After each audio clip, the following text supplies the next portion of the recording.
Another verse that I thought of is Ephesians chapter 5, verse 16. So it says, well, I'm going to read verse 15 before that. Be very careful then how you live, not as unwise, but as wise, making the most of every opportunity because the days are evil. Now, that's the NIV, because I read from the NIV. It says evil.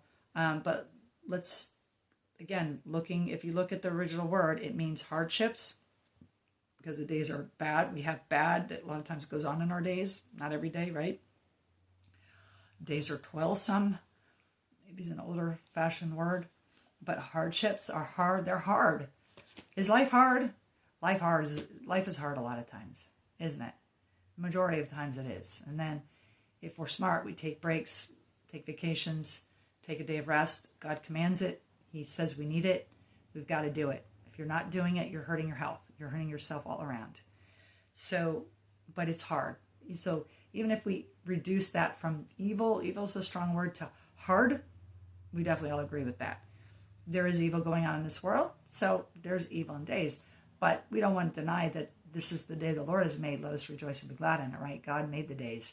So I don't think that's contradictory here. It's just, it's saying that there's evil and there's hard things coming up. Let's not predict ahead. Let's just deal with what's today. What's already hard today, what's already, the evil we're facing today. That's enough, right? So that's where I see this principle of taking it one day at a time, one moment at a time, accepting hardship as a pathway to peace. Ooh, it's interesting how the author of the Serenity Prayer says that after that. Accepting hardship as a pathway to peace. Accepting hardship as a pathway to peace. Maybe that seems too literal with that. But remember, we talked about acceptance, and we're talking about hardship as part of life.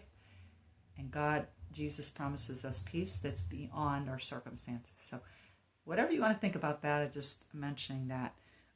So that really, when we peel it back, when we, instead of thinking too far ahead, there's times we got to think ahead, no doubt about it. We got to make doctor's appointments ahead. We got to pay our bills. We got to, work, all kinds of things, right? I won't go on and on about it.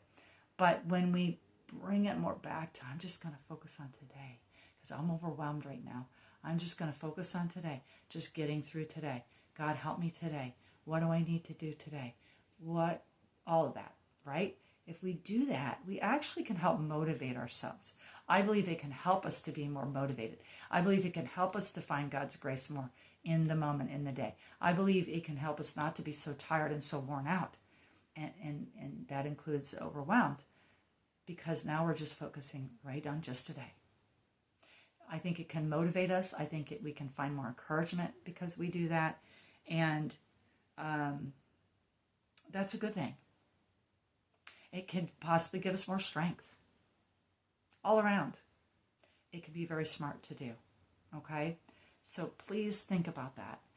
Learn to get the Serenity Prayer, print it out, like I did it here. I actually give this a lot of times to new clients of mine for coaching, so that they can have that. Print it out or pull it up on your phone or write it out or whatever you want to do. Get a book like this now. I'm sure it's awesome that I got this. I love it.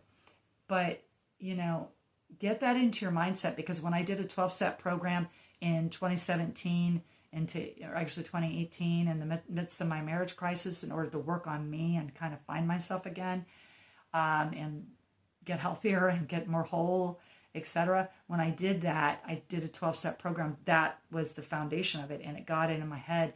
And then that is exactly what helped me to remember that and think on that and go back to that during 2020, which was COVID. But for me, my world was not just about COVID. It was about my daughter's death and then trying to get custody of my grandkids, which we were unable to do, and they got adopted out.